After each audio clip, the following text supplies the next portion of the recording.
আজকে অনেক দিন পর ছাদে আসলাম, রোদ উঠলো, বেশিক্ষণ লাগবে না কাপড় শুকাতে।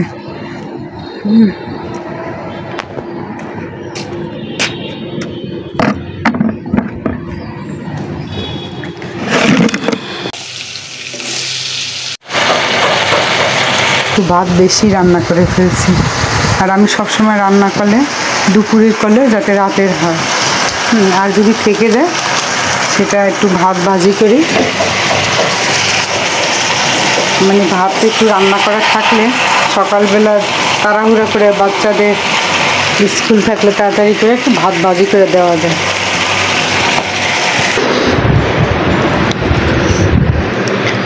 ঘরে কথা বললে ফ্যানের আওয়াজ, বাহিরে আসলে চারিদিকের আওয়াজ, আর দরজা বন্ধ করে ভয়েস ওভার দিতে আমার কাছে একদমই ভালো লাগে না, ন্যাচারালি ভালো লাগে।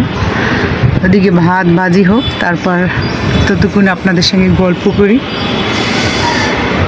আগে যখন ভয়েস দিতাম, মানে ভিডিও ক্যামেরার সামনে কথা বলতাম, একটু লজ্জা লাগতো। আবার এডিট করার সময় আবার কেটে নিতাম, না এটা সুন্দর হয় না, আবার কেটে আবার কথা বলতাম, আবার ডিলিট করে দিতাম।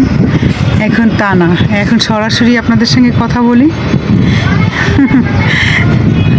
এখন আপনাদেরকে আমার নিজের মানুষই মনে হয়, সেজন্য এখন আর লজ্জা লাগে না। কথা মানে ভয়েসটা দিই, সরাসরি দিই, এত বাছা গোছা করি না। আর এডিট করতে গেলে বোঝা যায় চারিদিকে আওয়াজ, এই সেই, হ্যাঁ এরকম। আর যারা আমার ভালোবাসে তারা তাই দেখবে।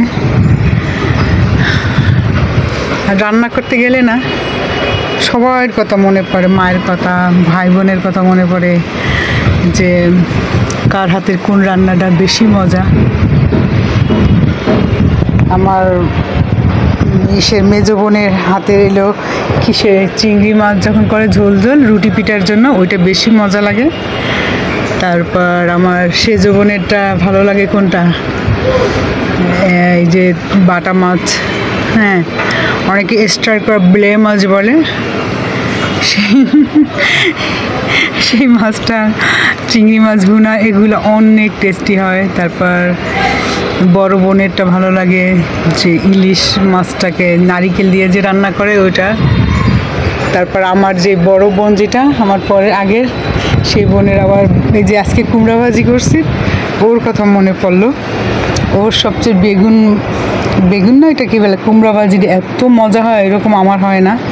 তারপর লতি, এরকম সবার কথা। আর আমার মায়ের হাতের রান্না সবটাই মজা, সবটাই ভালো লাগে। আর ওদিকে আমার রান্না মনে হয় প্রায় শেষ, তাইলে আজ রাখছি। আপনার সবাই ভালো থাকবেন, আল্লাহ হাফেজ। আমি আবার ডাক্তারের কাছে যাব।